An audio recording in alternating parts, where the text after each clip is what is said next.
Dr. Peterson, welcome to Constituting America's live Constitutional Chats podcast. We're going to ask you to share a few thoughts and opening comments about today's topic, celebrating the American people, and then we're going to go to questions. Thanks so much, Kathy, and great to be with you all. It's a real honor and pleasure to join the group here at Constituting America. There are obviously so many connections to the School of Public Policy here at Pepperdine, and I'm coming to you live here from the Dean's Conference Room on our Malibu campus. Obviously, it's great to see Lacey, one of our esteemed graduates, but I know I'm also following in the footsteps of the late Professor Dr. Gordon Lloyd, who was also a mentor of mine. So I'm just so delighted to talk about this upcoming study that you just mentioned, Kathy, which is going to kick off in early September, because in many ways that study reflects back on the theme of the programs that you've been going through currently, which is this love of America and what makes America unique. And to do that, one of, I think, the great books to understand what makes America unique, what makes it, dare I say, exceptional, is a book from almost 200 years ago, written by the French aristocrat Alexis de Tocqueville, and its title is Democracy in America. I did write the initial essay for the study that's going to, again, kick off in September. And I have to say, it's one of a couple books in my own life that radically changed the way that I look at the world. So this is both a personal and professional interest that I have. I think it's important to understand first a little bit of the historical background about the book. It was written really in two parts, two main volumes, but in for most of us to buy it today on Amazon, and there are a number of different translations, but you'll see it just as one book. But it was really written in two parts.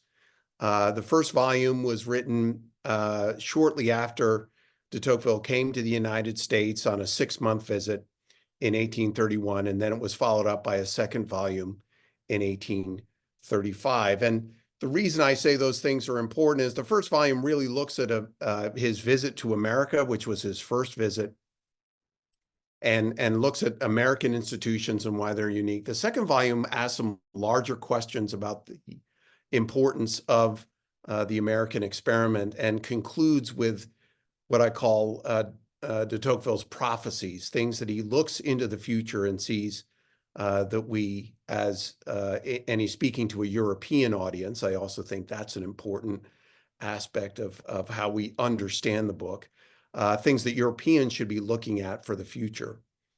It's also important to note that America at the time, and again, this is the still fairly early 19th century, we're only about 60 years away from the American founding, is a unique nation in the world, and one that, if you would call the established countries of Europe, were sending over a number of travelers to visit the United States. They were hearing this news about this democracy and the freedoms, the free market system that was available there, the role of religion that they saw there, were hearing about. And so initially, de Tocqueville was not actually looking to write a book when he went over in the early 1830s. He was actually looking to come over to study one of America's unique contributions to the world, which was how it was engaging civil society in prison reform. That was a particular area of interest for de Tocqueville and his friend Gustave de Beaumont. So the two of them were initially set to go through and tour America's prisons, because they were hearing that America was taking this view toward criminal justice that both involved people of faith and faith-based institutions, and also had a view that prison wasn't simply for punishment, but was also for rehabilitation. So it was as he was witnessing and seeing this country that he realized that I've got to write a book on not just what was going on in the prisons, but what was going on in this broader society.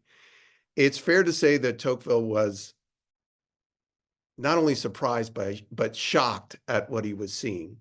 And specifically what he was seeing, there was the immense amount of freedoms and the immense amount of what he would call equality. A phrase he uses very early on is the equality of conditions. Now, to be clear, this doesn't mean that everybody was equal. But what he did see, which is something he didn't see at all in his native Europe, which was still very aristocratic, very hierarchical. It was very much a system where you were born was where you were going to finish in life. What he witnessed in America in just a few short months were people that were starting from nothing and going to great wealth and then coming back down again and then going back. I mean, this turbulence, which was based on this equality of opportunity, that economically you really could start penniless and grow to a position of great wealth and great power. He also saw this in the political realm, where people who started without really a lot of connections, they may have even been recent immigrants, were coming to positions of political power, specifically in cities like New York and Boston and Philadelphia, other cities that he was touring. And so again, this equality of conditions, which we would probably use today the term equality of opportunity, was something that deeply shocked Tocqueville. Now, in that, it would be understandable that given this equality of opportunity, that people would really be out for their own, that there would be a certain selfishness. And one of the phrases that Tocqueville uses, which I think is very important, I hope it opens up some questions here, is he describes Americans as practicing a culture of equality rightly understood, or self-interest rightly understood. That in other conditions in other places, this great freedom that was open to Americans might lead one to believe that everybody would be out for themselves. But what Americans seem to be practicing is this self-interest rightly understood, which understands that Americans need one another to get things done. So he uses this term associativeness to describe what he sees as Americans working together, mostly in civil society. I mean, the term nonprofits wasn't around in the 1830s. Today, we would call them nonprofits. But working through churches, working through civic organizations to get things done, whether it was engagement with prisons, whether it was the building of roads, whether it was the building of schools. And so rather than Americans taking this equality of opportunity and hoarding it all to themselves, they very much understood that without a powerful government, that they were going to have to rely on one another. So this self-interest rightly understood is one major factor. The second is the importance of religion, which again, in the European context, religion and politics never mixed. Right? We have centuries of history in Europe when religion was actually the source of great conflict and wars in Europe, where thousands, if not millions, died in religious wars throughout Europe. But what Tocqueville sees is actually just the opposite, that religion, because it is separated from the federal government, is actually seen to be a support, an enculturating mechanism for citizens to be engaged, to be involved, to work in their community. And then I'll just say, just to wrap up, because I know we want to leave time for questions, is I mentioned before this is written in 2 volumes, and that last volume, and I have to say the last chapters of the last volume are very disturbing.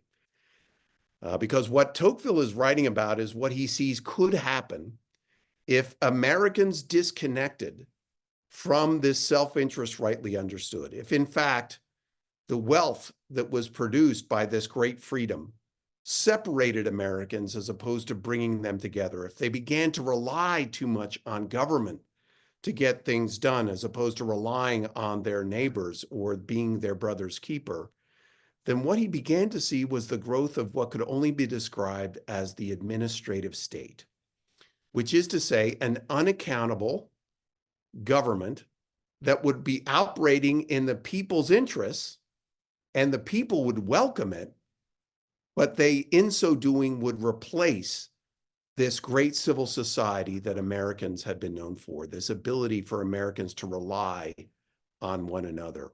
So I'll just close with that, Kathy, and just to say those 3 parts: self-interest rightly understood, equality of conditions, the importance of religion and seeing a positive connection to policy and politics, but then that prophecy for the future, which he cautions Americans and his own Europeans, because he definitely sees that these tides of democracy are coming to Europe, He wants them to know that this is something you should be cautious about.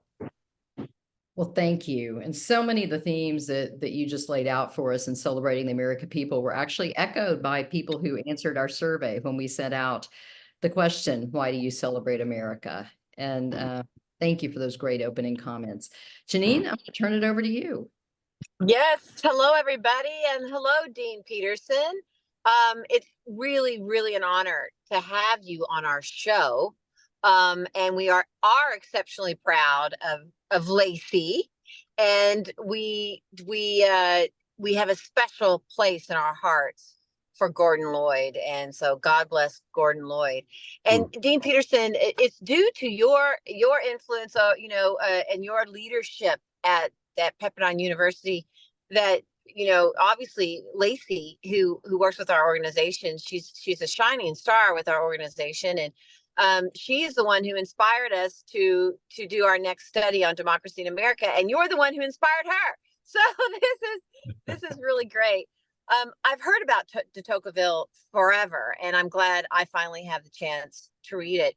And self-interest rightly understood. I think that should almost be a motto. I think we should put that on the homepage of our website, because self-righteousness. I just said it. Say it again. Self-interest, rightly understood. That's it.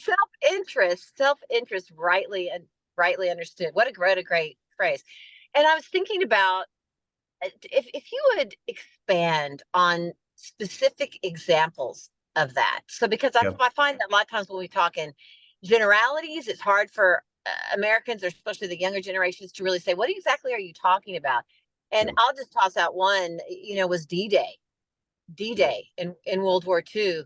If that wasn't self-interest rightly understood, I mean, the way the airplanes that were supposed to give them cover flew over and missed their targets, and they all, thousands and thousands, rushed on that beach to protect our country and their fellow Americans, but also to protect Europeans and liberty and freedom in general. That was a great example of it. But if you could give us some other examples, I think that would be wonderful. Well, I think what's so important about reading de Tocqueville is that so much of what he describes as American are still trend lines and things that we can see today. And especially in this area of self-interest rightly understood, even current polling on American culture versus, say, other national cultures shows that Americans are still the highest level of volunteering, the highest levels of civic engagement, the highest levels of philanthropic giving. And this is really a way of describing self-interest rightly understood. So what de Tocqueville was talking about in the 1830s was that Americans understood self-interest wrongly understood would be essentially just to be selfish, to look out for your own interests very personally. But what he saw in America were people willing to work together in community. That very famous building, that community building of a barn, is kind of one of those iconic images that I know many of us have as Americans, where people would support one another, understanding that at a certain point they would ask a favor of a neighbor in return. But at the same time, we continue to see both Americans in the way that they give, in the ways that they volunteer. I'm sure many of your viewers and listeners, this is just one way that they're civically engaged. I'm sure they're working through other nonprofits and working in their community.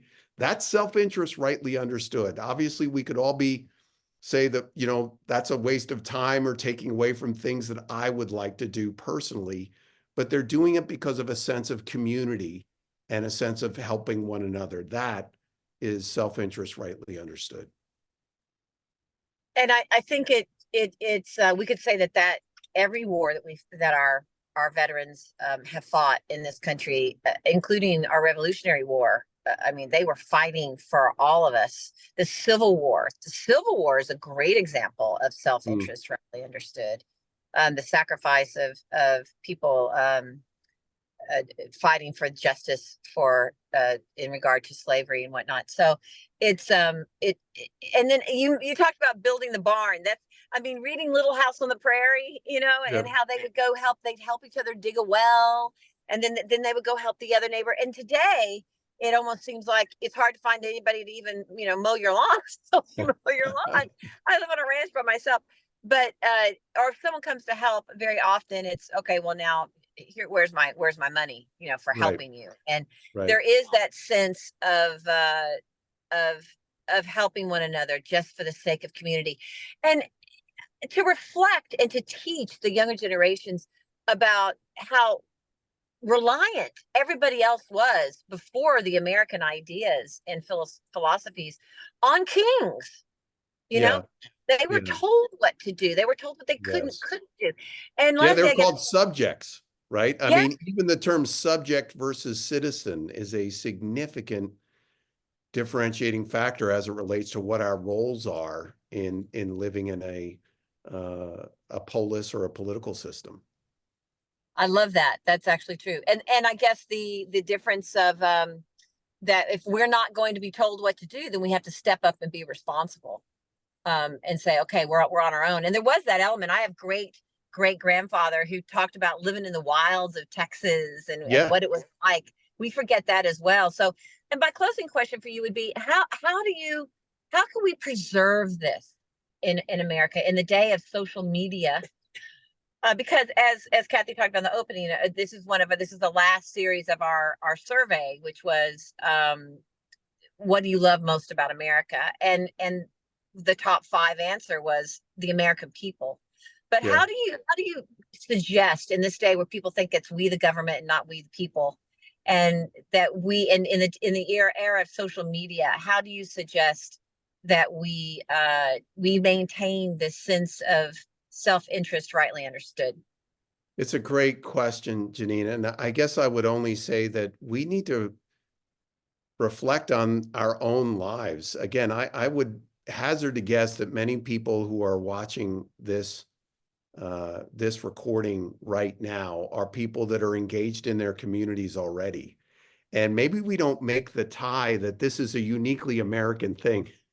If you speak to Europeans, and we have visiting faculty every once in a while that come to us from Europe. We just had a professor from Norway who joined us this last academic year. One of the things they always remark is just how often Americans volunteer for things. Like, it's not just the government's job to do things. And whether it's book clubs or whether it's organizations like a prison fellowship working in prisons, or nonprofits that are overseeing parks or garden clubs, this remains a distinctive part of what it means to be an American. And it is waning. It's fair to say it is waning, but it is still a distinctive when we compare the United States to much of the rest of the world. And I do think it's something that's both exceptional and worth celebrating. And as I look at this next generation, I have to say, Janine, one of the things that I've really been struck by is how COVID has really changed the way many in Chajal's generation or Tova's generation understand that the local level is where a lot of things are happening, where decisions are being made, whether schools are open or closed, whether businesses are open or closed. And I do think this return to the local, which is so much of Tocqueville, I do think that if there is any silver lining to that experience with COVID, it's a civics lesson for all Americans that we need to be involved and engaged at the local level.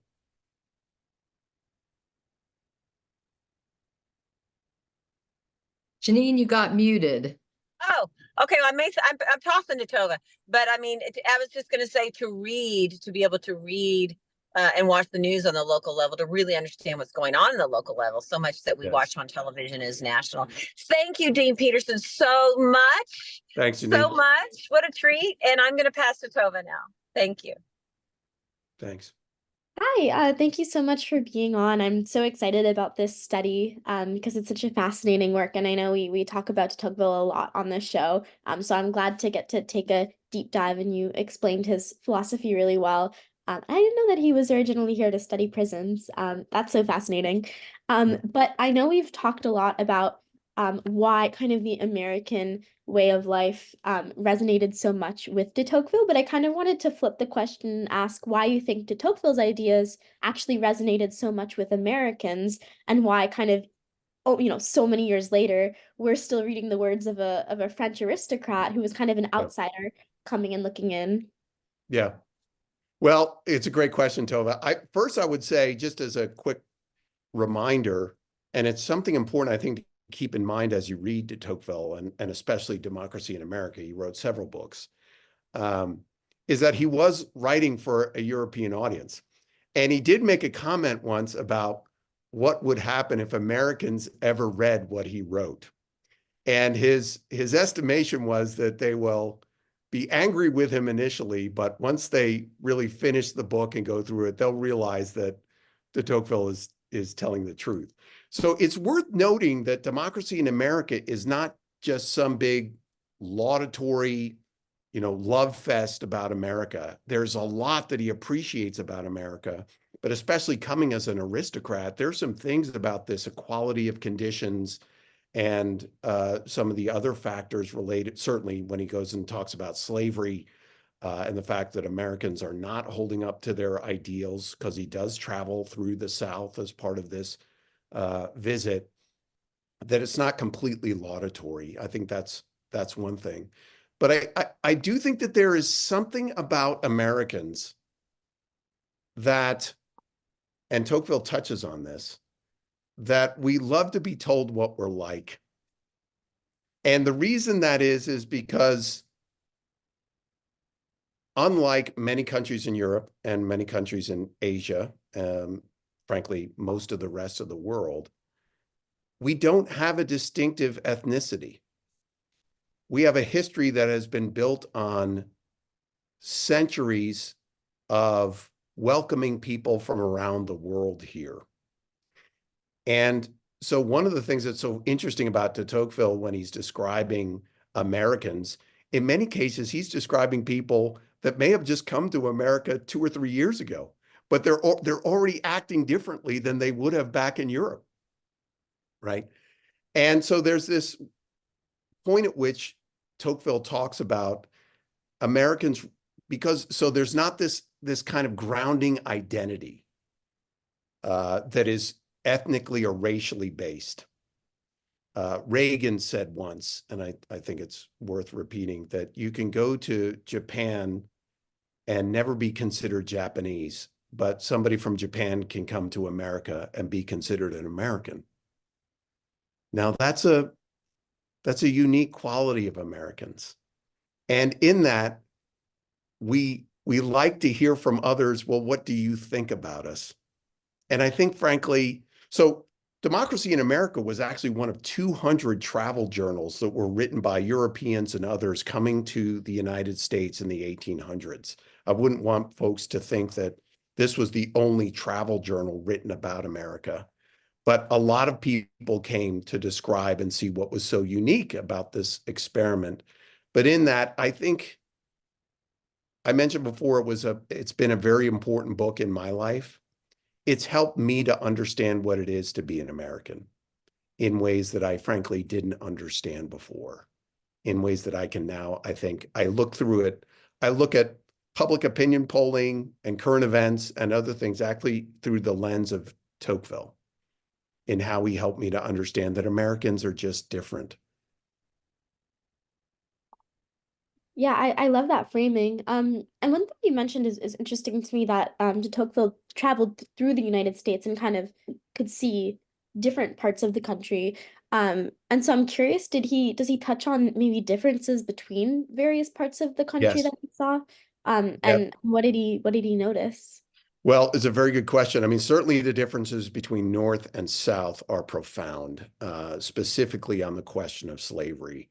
And again, his feeling about that was it wasn't just a system, I don't know what you could call it, an economic or work system. It was a cultural system, that because of slavery, you had a different culture in the South than you did in the North. And Tocqueville speaks very directly about how Americans, who are often talking about freedom and equality and all these high ideals, that they're not being realized by many Americans, particularly in the South, but even some African Americans in the North as well. So that is certainly one difference. And then there's a difference between the coastal cities and the West. Now, the West is Ohio back in those days.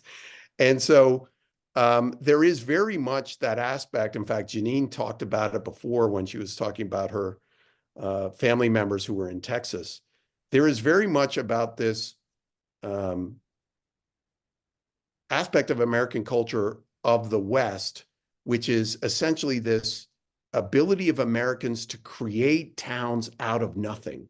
Like he would describe that when he went out to the West, he would simply come upon a town that seemed to have been created in the matter of weeks, where there was a church, a schoolhouse, and a city hall, all developed by a group of maybe 100 people, but in the matter of weeks. But that was the kind of people Americans were. They were always seeking to organize places in which they lived. And then they would immediately go on to the next spot further west, right? So this difference between the more established cities like New York and DC and Philadelphia, which he talks about there being in some ways somewhat European, I mean, in the sense that they were much more established, a lot more history. But then when he goes out to the West, he is essentially either on train rides or on horse trails, and he'll just come upon a town that seems to have sprung out of nowhere. And so that difference between inland and the coastal cities is also a big point of his. That's so interesting too, since it was so close to our founding when we really were just Yeah. a confederation of different states and peoples who had different histories. So that was cool how he was both able to notice those differences and kind of extrapolate a national identity. Okay, so in my last few minutes, I wanted to touch on a quote I found was very fascinating that you mentioned, where he says, there is in fact a very perilous passage in the life of democratic peoples when the taste for material enjoyments develops in one of these peoples more rapidly than enlightenment and the habits of freedom. So kind of his warning towards the future. And I was wondering if you could kind of touch on what he meant by habits of freedom. Um, Yes. what does that actually look like? Are they still relevant today? How can we practice those? What do you think? Such a great question. Now, it's important what you said there in that quote from the beginning. There's a period for democratic peoples. He's not just talking about Americans. Again, he's understanding and writing to Europeans that he's essentially saying, folks, this is coming your way. And there's something that you really need to be careful about, because this freedom that creates this economic wealth will create, at least at a certain stage, not a large middle class, but a willingness of people to see government not as something to do things together, but to protect your own stuff. At one point in this same section, Tocqueville says, and people will no longer have a native country at that point. They will only be looking out for themselves. And so those habits, in other places, he calls it habits of the heart, which are so important to practice. Is this self-interest rightly understood? Is this understanding that, yeah, I could live a life all to myself and just stream Netflix and, go down to Starbucks and take care of myself? Or if I look at the world around me, if I look at the foster care crisis, if I look at poverty, if I look at homelessness, if I look at my own family, and I see places where I need to be better engaged, that's the democratic habit that he talks about. Because America and these democratic systems can not only rely on government to do everything. There needs to be this counterbalance of an engaged citizenry that is working to resolve and respond to crises, particularly at the local level, and not to simply say that I need to have my stuff protected and taken care of, but to say, back to that phrase about being a brother's keeper, what are the ways in which I should be using my wealth to help others? What are the ways in which I should be using my freedom to help others? That is where Tocqueville says we really need to focus on. I love that message. And I could talk all day, but thank you so much for answering my questions. And now I'll pass on to Jewel and Jordan. Great. Thanks, Tova. I love going through Tocqueville's stuff, and it's certainly a great way to introduce our study today. What a great announcement. So there's one quote I wanted you to maybe explain a little bit. It is, individual independence and local liberties will always be the product of art. Yeah. Yeah, that is a great question. So, and this somewhat ties in Tova's point, which obviously what Tocqueville's saying is, and just to compare phrases, there is art and there is science, right? And Tocqueville sees that the foundation of liberty is this local civic engagement. That if you're not engaged at the local level to respond to issues, more and more you will seek larger, higher levels of government to respond, right? So in other words, if a community is not dealing with certain issues, at a certain point, you will have the state and then the federal government come in. And so the importance of personal liberty is actually a healthy, engaged community. So that tie-in, and especially that local aspect, is so important. Now, why is it the product of art as opposed to science? Because, and I see this in some of the work I've done, it was mentioned before, I do a lot of training of local government officials in how to do good public engagement, is sometimes it depends on the community, right? And I have seen leaders that it's not the easiest thing to give up power, in this case, political power, to a community that needs to essentially establish itself and establish its own power. So I'll just give an example. Let's just say that there's a homelessness issue in your community. And at the worst, say, for example, if you're not doing those local freedoms right, a community is not responding. The church isn't responding, businesses aren't responding, local government is not responding. And so somebody's going to have to do something, so the state comes in. And let's just say the state isn't responding well. So now the federal government has to come in. Let's unwind that and paint a more positive trajectory. In a healthy community, the one that Tocqueville is describing, it is led by someone, whether it's a mayor, a city manager, maybe it's a department head in the Division of Social Services, that is working with the local church and synagogue, who is working with the local business leaders to respond to homelessness at the local level. Maybe they're building their own shelter. Maybe they're adding their own services. Maybe they're finding ways to get people off of drug addictions. And so at that level, the community is taking care of it itself. And there isn't need for this outside intervention. Now, it takes a certain kind of leader to do that. One who's willing to work with others. And that is the art that Tocqueville is talking about. And I have seen it in a lot of communities. Some of you may be living in communities where you just feel like, wow, people here are really involved. Like I know people, they're in the, Lions Club, they're in the local business association, they're very involved in their church. And then there are other places where I've lived where frankly, that's not a thing. People kind of live to themselves. They don't really get involved in the community. And it seems like the government is thought that that's the only place where things get done. Now, the intersection between those two, where one can go one way or the other way, is the art practiced by good leaders. Thank you. Earlier in the show, you talked about that this is now represented really as one book, but it was originally two. I just wanted to know about the writing of it. Was there a big separation in the two books when he had first written it, like different ideals? Why was it originally two books? Yeah, it's a great question. The first book is really about his journey through America. And it was much more of what you might call a travel diary. Now, it's not to say he's not making larger points about what makes America unique, and this part about equality rightly understood, that's all in the first volume. The quality of conditions, that's all in the first volume. But it's fair to say that the second one is almost like he's thought back. He's taken a couple of years to think back on this. He's had responses from Europeans, right, to the first volume already. And he wants to respond to some of those questions.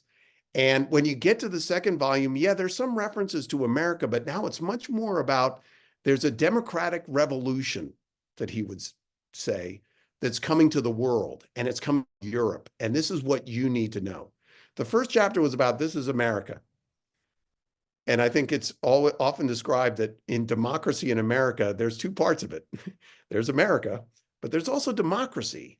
And when that quote that Tova read before, when he's talking about democratic peoples, he's talking beyond America now.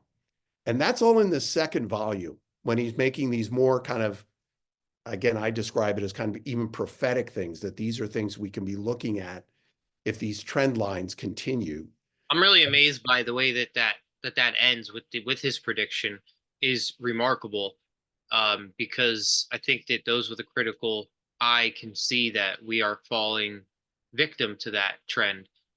And there's some really important concepts that maybe you can just, I'll say a bunch of stuff and maybe you can answer however you'd like, but we're at an intersection because we have a certain amount of belief in, we have to come to grips with what is America, what do we believe in about a representative of government, what is the place of government, and then this concept that crept in that wasn't necessarily there at the founding of how much of this is an issue because of trying to create a national secular government.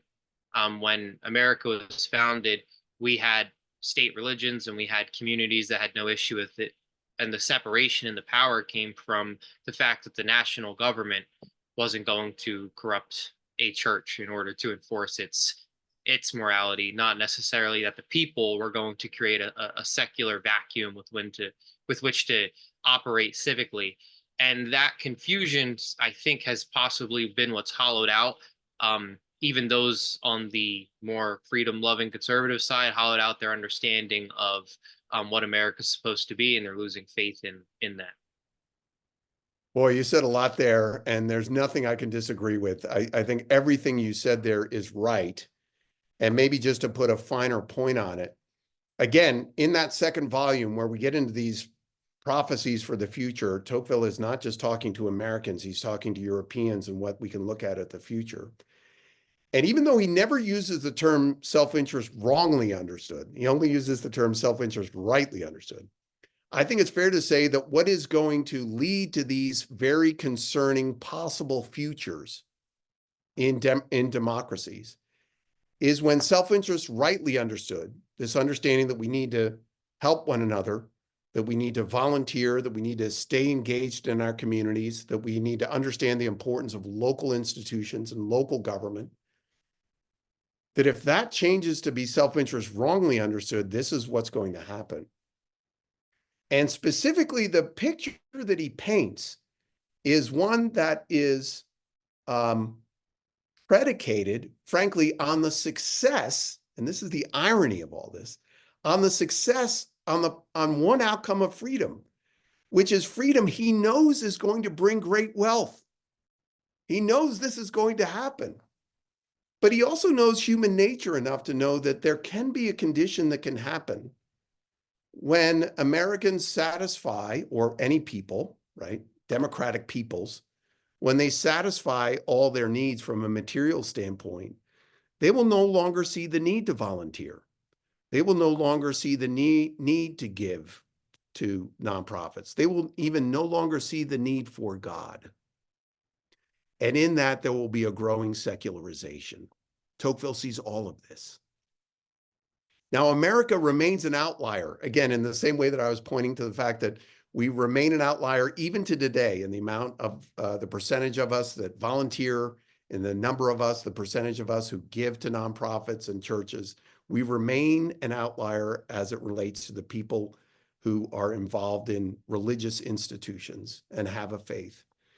But let's make no mistake about it. What Tocqueville is saying toward the end is, if with increasing secularization, that is going to disconnect us one from another in such a way that these important democratic qualities of self-interest rightly understood are going to be weakened. And they do come from faith, but they also come from just this American nature of helping one another, which at a certain point we may say to ourselves individually that we no longer need to do. Thank you very much. Our time is up, so we're going to pass to Kathy. Well, thank you, Jewel and Jorn and Tove and Janine. Great questions today. Yeah. And before we go to Trijal, who is our audience member that we're highlighting today, I just want to highlight a few students that are in the audience watching today. We have students from the Emerald Coast Christian Academy, so thank you for joining us. Hope Mucklow has a homeschool student who's watching, and I actually noticed that we have Maya Morden, who is this year's best high school song winner, who's watching in the audience as well too. So if you're a student and you're watching in the audience today, drop us a note in the Q&A and we'll try to give you a shout out before the end of the program. We also want to thank our listeners on Las Vegas's KKVV 1060 AM on the radio dial. KKVV airs these programs on Monday evenings at 6 p.m. Pacific. So thank you to our listeners in Las Vegas. Now, we are very excited to have with us today Trijal Tagadur. Trijal won our Constituting America We the Future contest when he was in 7th grade at Piney Grove Middle School in the city of Cumming, Georgia. He's now a rising sophomore at Denmark High School in Cumming, Georgia. And Trijal's been assisting Constituting America this summer as our intern, doing all kinds of really interesting and vital work to help us. He enjoys coding, practicing his guitar, reading books, and soccer. So Trijal, thank you for being with us today. We were hoping you could share a few comments on why you think we celebrate American people and the spirit of America. Hi, Kathy. Thank you for having me. I think I learned a lot so far, and I'm eager to learn more with the time that we have left. So I just wanted to share my thoughts on the spirit of the American people. So when I contemplate the spirit of the American people, many thoughts come to my mind. So to me, the spirit of the American people, it's always been the foundation upon which we have forged our nation. But when you look closer, this American spirit is something that we actually perceive in everyday occurrences. So in 2017, when I was just like a little kid, I watched on television as Hurricane Irma wreaked havoc in the U.S. Southeast. And although we felt its impact here in Georgia, it was not as severe as in other places. And it was really devastating as I saw how much damage was done in those areas, and I really wondered if these areas would ever recover. However, a couple of days later, amidst the news of the destruction, stories emerged of people coming together, rescuing others, rebuilding communities. And unbeknownst to me at that time, these humble acts were actually part of a larger phenomenon, the indomitable spirit of the American people. So if I were to liken this American spirit to a plant, it'd be one that consistently yields fruits, brimming with success and prosperity, while nurturing the seeds vital for our nation's continuous growth. And if the spirit were torched, then it would be a flame that shall never be extinguished, igniting flames in the hearts of the American people and sparking others to embrace its splendor. And bringing this back to present day, while other nations, they may struggle, they may toil with their own challenges, I believe that the U.S., it remains adaptable and it's overcoming occasional setbacks with unwavering determination. So why does our nation persist and thrive amidst others? Well, the answer to that is because of the unwavering, resilient, indomitable, infinite spirit of the American people. Oh, thank you, Trijal. That was beautiful. That was beautiful. And Dean Peterson, do you have any comments on what Trijal just said? And I know he may have a question for you too. So only to say that I think what Trijal is describing there is self-interest rightly understood. That's what he witnessed, right? Mm-hmm. When you see especially great tragedies in America, I was in New York City on 9/11 as an example. You see Americans helping one another, even at great expense to themselves. And you see that in Hurricane Irma and what Trijal has described, and you see that in other natural disasters. You see that during times of war that Janine described. It's not just our soldiers who obviously are worthy of immense respect, but it's also the home front as well, and Americans helping one another there too. So, but that's a very inspiring message, and I appreciate it. Thank you. Giselle, do you have a question for Dean Peterson? Oh yeah, I have a couple here. So you talked about how de Tocqueville influenced a lot of your views and how he observed a lot of the freedom and inequalities that and how they differed immensely from Europe. So do you recognize any significant differences in the American people from his view and today's? Well, it's a great question. So I would say that where I see the largest difference is not so much of kind, but in type, which is to say that just with Jorn and Jewel and talking about those prophetic chapters, I agree with them in saying that we may be seeing evidence of some of those prophecies coming true.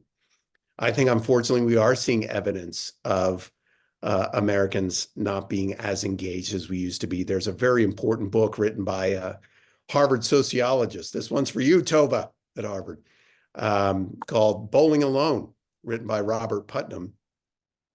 And that goes back to 2000. He wrote that book. But even back then, he was seeing these trend lines of Americans withdrawing from civil society, from volunteering and things of that nature. We still do it more than anybody else.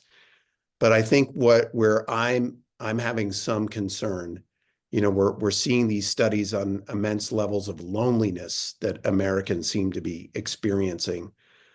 This is something that I think Tocqueville would say would be predictable. But I wouldn't say that I haven't seen him, at least in cultural aspects, get something dramatically wrong. It's just changes over time.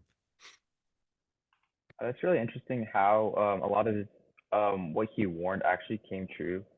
And that leads me into like my next question. So he also talks about how American society has like a unique blend of equality and individualism. And he also noted how the American people, they cooperate voluntarily for communal benefit. However, he also warned about a future where civic engagement could be weakened and there could also be like a reliance on centralized authority. So what is something that us as the American people can basically do to limit this dependence on authority? To me, this is the whole ball game, Trajal. It is in our hands, and it's done individually. These are decisions we make whether to volunteer or not. These are decisions that we can make as to whether to run for school board or not. These are decisions in our own hands whether to become involved through our church or synagogue or what have you in local issues. The opposite is what economists would call crowding out, which is this exact thing that you've just said, that if Americans are not going to be engaged individually and through these organizations, it will be natural for them to look for others, and usually organized and governing institutions, to do it. And it's important to note that what de Tocqueville looks at is not some overbearing government that is going to come in and push people out. He describes it really as its aspect of saying that it's going to do for Americans what they would not do for themselves. Mm-hmm. And that Americans would even ask for that assistance. It's not some, evil aspect. It really just comes from a weakening of citizenship. And then in that weakening, a willingness to ask others to do for themselves what they really should do for themselves. That is self-governance, and that is self-interest rightly understood. And again, it's practiced individually. Okay, and for my last question here, I'm gonna slightly deviate away from that. So I know that you're involved at the Pepperdine School of Public Policy. So do you have any examples of how your students or other people that you've interacted with, how they made positive contributions using the influence of the American people? Yeah, I mean, we have a particular institute that I used to head up before becoming dean called our Davenport Institute for Public Engagement, which does a lot of this work. And we have worked in communities where there's been great corruption. We actually had a city here in Southern California known as Bell, and it was revealed by the Los Angeles Times that there was great corruption there. And in fact, the corruption was made possible by residents of the city who are not getting involved. And we played a role, along with a group of others and local government leaders from outside the city, to develop some systems, but also to help create some processes by which local residents could return and become more involved. And we haven't seen those levels of corruption since. But I would invite anyone watching here today to just go Google the city of Bell and corruption. And this was a project that we were involved in and our students were involved in to again, reconnect residents to working at the local level. Okay, thank you for answering those questions. I learned a lot today, as I'm sure much of our audience has as well. Thank you. Great to be Thank with you you. so much, Trajal. Great questions. And we're going to go in the last few minutes we have left. We're going to go to some audience questions and comments. I want to read a comment from Lily Beth, who says, I so love this topic. Looking forward to more great resource speaker, intelligent questions from our talented panel. And Tova, you got a special shout out today for your questions by Lily Beth. So great questions, everyone. Let's see. Robert Spigler says, glad to hear about self-interest rightly understood outside of business school. I absorbed it mainly for business dealings. It's hard to bring others up to speed on this concept. When is the self-interest rightly understood movie coming out? Maybe that can be your next project, Dean Peterson. Or somebody on this call, right? I mean, Yes. I think that is one of the great things about having these kinds of gatherings and for Constituting America to be leading it is you have some talented listeners and viewers and maybe somebody that would take that up. And then finally, Professor Klinger asks, did de Tocqueville ever discuss a methodology to discern what self-interest rightly understood would be? Or do we This goes straight back to Jordan and Jules' questions about the art and science of self-interest rightly understood. There isn't a methodology. This was something, again, that Tocqueville just cannot believe what he's seeing. He described it as associativeness. And it was almost like it was something in Americans' DNA. Like if they, at one point, and this is a direct quote, at the start of every great undertaking, in France, you will see the government official. In England, you will see the lord of the manor. And he says this with emphasis, and count on it, you will see an association in America. And that ability or that capacity for Americans to look at a great undertaking, whether it's the building of a road or a school or a barn, and say, we're not looking around for anybody else to do this. We're going to do it ourselves, but I can't do it by myself.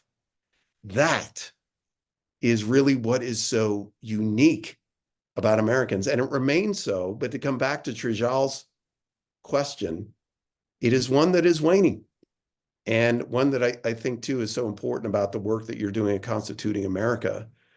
But we have to understand the trade-offs, because if we don't do these things ourselves, there will be calls for others to do it for us.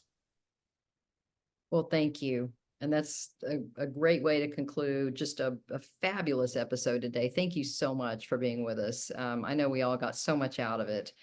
And I just want to open it up to Toba, Jewel, Jorn, Trajal, if anyone wants to have any parting comments before we go.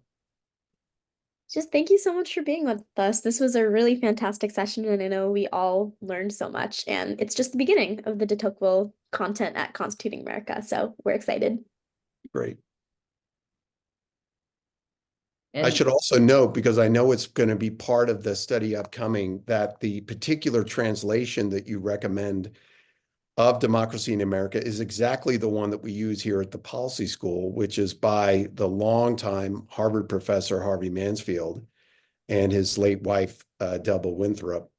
And I think it's important, if viewers buy that book, to not just jump into the beginning of the text from Tocqueville, but to read their introduction, which I think is just, it's powerful in understanding not only the history behind the book itself, but also why it's important for Americans to read it. Well, thank you. And we put that translation in the Q&A, so hopefully our audience saw it. And Lacey is the one that suggested we use that translation. So thank Yep. you, Lacey. It's been a great resource for us. So we want to wish all of our audience a very happy Independence Day as you celebrate July 4th.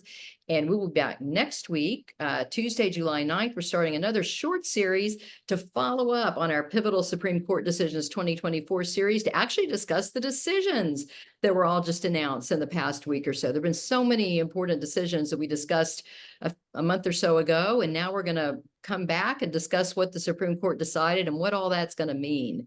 So we hope y'all join us. We're going to be talking about presidential immunity on our first episode next week. So look forward to seeing y'all back, and thank you so much.